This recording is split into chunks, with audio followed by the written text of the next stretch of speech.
Hi guys. So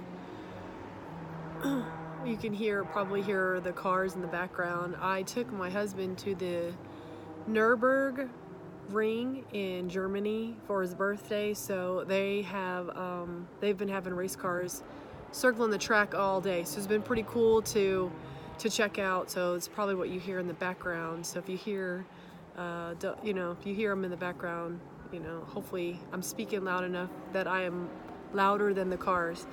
But it's been a great weekend. But I wanted to take the opportunity to sit down and do this video, and I've been wanting to do it for at least a week. I know I'm such a bad procrastinator, but I wanted to have some accountability, and hopefully there's somebody out there that wants some accountability as well. So I'm sure a lot of you ladies out there and a lot of you men out there are familiar with Rachel Hollis. And right now it's the 90-day challenge that is going on. And I think we're at what day?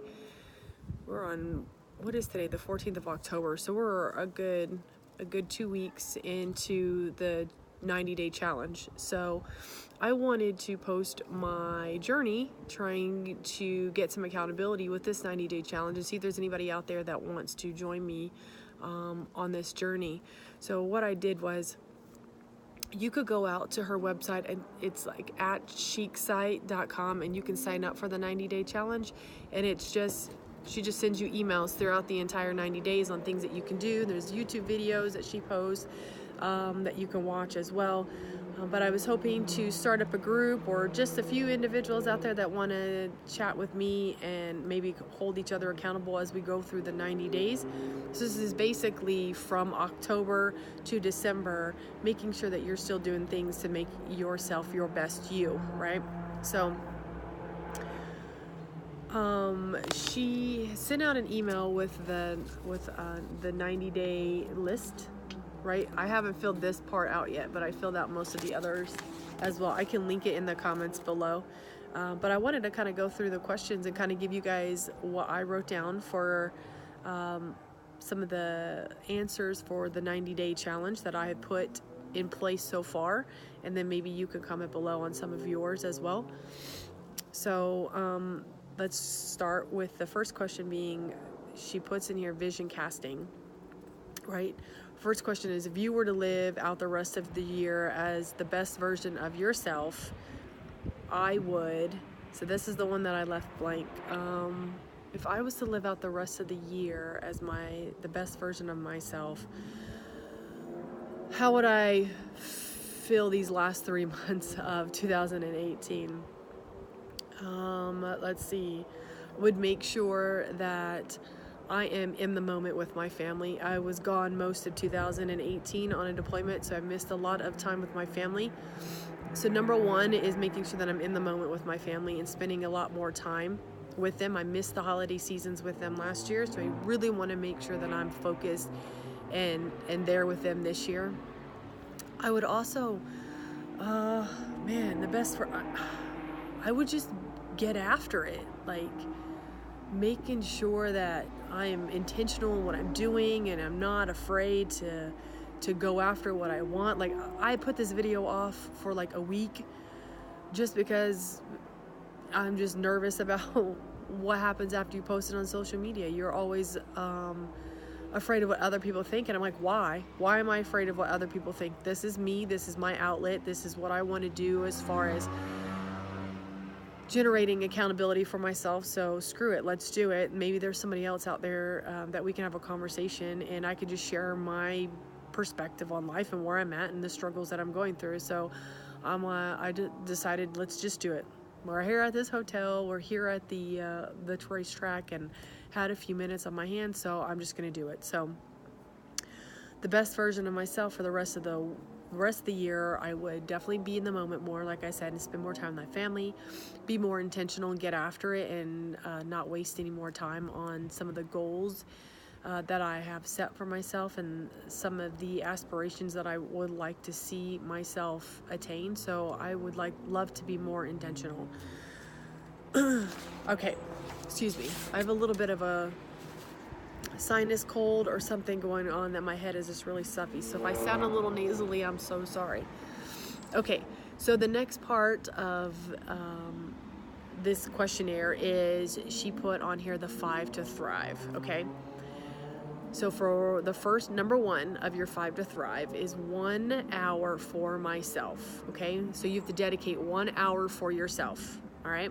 For me, that 1 hour is always early in the morning, especially on the weekdays, not so much on the weekends. I'm trying, but I get up at 4:15 every morning on the weekdays so that I can have that morning, that hour plus to myself in the morning with nobody else up. I can really focus on myself. So what do I do at 4:15 and what do I need to fuel my tank? I need my prayer and my meditation. So I have an app on my phone that I'm using right now. It's a video, but it's called Simple Habit, and you can download any form of meditation that you want. They have, so right now I'm going through a series for meditation on gratefulness. They have better ways to sleep. They have confidence. They have, oh my goodness, they have all kinds of different meditation regimens, I guess. But right now I'm doing grateful. So Simple Habit is a great app that I use in the morning. It's 5 minutes, and that's why I like it, because I can get in more than just excuse me, more things in my morning, and 5 minutes of meditation is just great for me. So it works best with my time. I do journal every morning, and I stretch. Not every morning, but I'm trying to really get into like doing a little bit of yoga stretching in the morning, because my body is really tight in the morning. So I really like to get in that stretch time. And anything that I'm working on with my business outside of my military career, I like to get in the morning. So from 4:15 to maybe 5:30, cutting it close at 6 o'clock, I like to do a lot of journaling, goal setting, prayer, meditation, stretching, business planning in the morning, because then it sets my day off right, and I feel kind of like my head feels clear. Number 2, how does my intentional time get me closer to the best version of me? Well, I start my day off really good. I feel better when I'm not rushed. I feel better when I'm planned out, when I'm organized. I am less stressed, and I know that makes it easier on my husband when I'm less stressed. So, yep. Okay. So I think number 2 is on the 5 to thrive. Let me get that right. Is drinking water. I'm always been, I lift. I'm a personal trainer, as well as and being in the military. I drink water a lot. So me and my husband carry around these big jugs. It's about a 73-ounce jugs. When we were in the States, I used to carry the gallon jugs.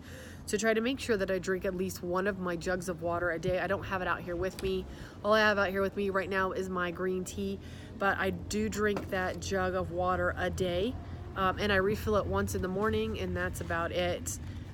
Sometimes if I'm really thirsty, somebody just drove by and was staring and get a little bit of awkwardness. But I'll refill it again in the evening. So, and I take my water bottle with me everywhere. I get comments on it everywhere. But I got to make sure that I get my water in.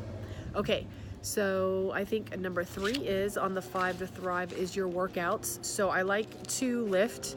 That is what stress relief, that is my biggest stress relief. I love to lift. So I've been a little bit out. I've been out of the gym for a month. I took September off, just needed some time just to, I don't know, just chill. So I took the month of September off. But I lift. I like to do yoga. I'm not a big runner, but I really want to get back into running. Actually run. So I'm going to try and run with my husband in the morning when he runs. But I like to lift at lunch because it gets me out of my office. It gets me away from everybody. I actually get my workout in when I leave work to go to lunch. So I love to lift at lunch. And then I go back to work and finish out my day. So I make it part of my day, and I make it kind of like a meeting that I can't miss. Number 4 on the 5 to thrive, give up one category of food you know you shouldn't be eating. Well, this is hard since it's the holidays, and I love all the baking and the pumpkin this and the apple this and the cookies and the pies. That is my weakness. But I will say that eating pretty good and clean and healthy throughout the week, I will limit myself to maybe one treat on the weekend if I've earned it. So I'm not necessarily going to cut out a category of food, but I will cut out soda. I'm bad about starting to drink diet soda, and I know it's not great. I like the bubbles, and it fills me up, but I'm going to cut out diet soda. So you guys hold me to that. I'm going to cut out diet soda. But if I'm sticking to my meals all week and I'm eating pretty clean, I'll sneak in. I won't sneak in. I earned it, for crying out loud.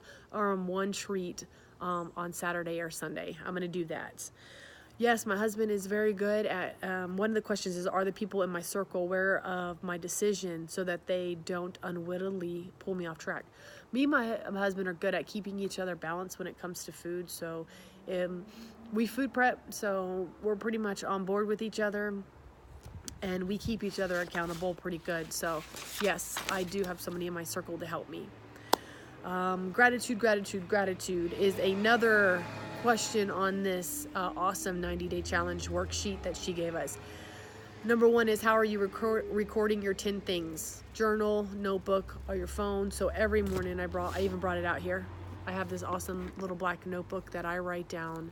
Yes, I do. I use it. Can you see? I write down everything I'm grateful for in the morning, either if it happened to me the day before or within that week. Sometimes I forget things, but I try to journal the things that I'm grateful for every morning. I'm not good at using my phone to keep track, because once it's in an app and my phone is locked and closed, like, I forget about it. I'm a paper and pencil kind of girl, so I definitely like journals, and I have a million of them at home. So I like to write them in the morning. If you like to write them in the evening before you go to bed to kind of clear your mind out, I think that's great as well. I think my ended nights are really a little bit too crazy for that. I like to get everybody in bed, get myself wound up. I like to read before I go to bed, so I would rather journal in the morning. And then the last question is, finally, how are you planning for life throwing you a curveball your way? And that's, I didn't answer, like, I really didn't handwrite these questions, because I don't know, to be honest with you. I don't know how I'm planning for life throwing a curveball my way. With my job in the military, it's like ingrained in us. Flexibility is the key. And I'm used to being flexible, but I wear my emotions on my sleeve. So if I am flexible, it's kind of a little bit of I kind of get a little bit antsy or stressed, or, I love to be amped up. So I do have a day planner, so I keep a lot of my stuff in my calendar. My husband's a great support system, so if something is thrown my way, then I can always lean on him, and maybe he'll help me navigate through it. I guess maybe having this video series, having that accountability and being able to have this outlet to voice my struggles. Maybe you don't do so great. Maybe there's a week that you slip up on the 90-day challenge. What if something crazy happens? Like, okay, so my car was stolen this week. I'm not even kidding. This is a prime example. See, this is why I don't write stuff down in the moment. But my car was stolen, my brand new car. I had a BMW X5, and it was in my driveway. And this was Sunday night. We have to watch the football games like at 2 in the morning, because we're in Germany. So me and my husband stayed up to watch the Eagles game. We went to bed about 2:30 in the morning, and this was Sunday night, and we had Monday off because of Columbus Day holiday, right? My husband gets up at 7, and he notices my car is gone right away. And he comes running down the hallway, and he, turns on the bedroom light, and he's like, "Oh my God, your car is gone." I immediately popped up out of bed. I'm like, "You got to be kidding me." So we run downstairs and open the door, and sure enough, my car is gone. But I have both my keys inside the house. So they're getting really good at taking these cars, but my car was stolen. So that kind of threw a curve my way. Like, it really put me down. Like, it was a violation of my space. I was kind of out of it for most of last week. I didn't know how I was going to get a car, and I worked for that car. Like, I was deployed for 7 months. I saved up for that car. I picked that car out. It was my first new car, and somebody came and took it from me. So working through that, figuring out how I'm going to get another car, all that stuff. I'm still going through that right now, so, but I feel a little bit better about it. But yeah, that was life throwing me a curveball. So I kind of, my military job let me have some days to kind of figure things out. My husband was very, very supportive, helped me figure out most of it. He did most of it. Like, he really is amazing. And was just there, you know, to make sure that I was okay. And now I wasn't hurt or anything, but it's a violation of your space. And like the fact that they came into my driveway, which is right outside my front door, and took my car, you know, something that I worked hard for, it sucks, you know, but it is material possession and things are replaceable. We are not. So, you know, moving through that. But yeah. So I keep a calendar, maybe having some people to kind of keep me accountable for the 90-day challenge, some people to in my support system to help me when things kind of get crazy or wonky. But that is how I plan on life throwing me a curveball. I may think of something later and tell you in another video on how I could plan better, or maybe another curveball that life threw me. But those were all the questions that she put in this awesome tracker. And it kind of helps you, you know, it helps when you write them down. Can you see the lights adjusting? Right? It's like a 4 or 5 page. Just heard a car peel out. I think it's 4 pages. Very simple. It's great when you actually write the things down, because then it sinks in and you get it out of your head and you put it on paper, and you're more likely to stick to it once you write it down. But if you are interested in joining the 90-day challenge, go to, I think it is it chicsite.com? I will look it up. I promise. I really have no idea. I saw it on her Instagram post. So you can follow her at Rachel Hollis, at Miss Hollis, or Miss Rachel Hollis on Instagram. Okay. And then I'll put the link below. If I have a downloaded copy of this, I can also link it below. For you as well, if you're interested in starting the 90-day challenge. I mean, what do you've got to lose? Nothing, right? You've got 90 days to try to go into 2019 as a better you. And there's so many things that I want to accomplish. So I want to make sure that I am sticking to my goals and my plans. And I want you out there to help me stay accountable. No matter how ridiculous I look with my crazy hair, we've been walking all day. Like all day, from track to track, trying to watch these cars race, which is so awesome, by the way. But squirrel, I really would love your accountability, and I would love to be somebody else's accountability as we go through these last 90 days of 2018 together. So please, you know, message any questions you have in the comments. And if you don't have any questions, cool. No big deal. I will post another video. I will try and stay as current with my 90 days as possible so that you guys can follow me along on my journey. How ridiculous it may be, I hope you come along with me and try to better yourself for 2019. So have a wonderful week, and I will see you guys next time. Thanks.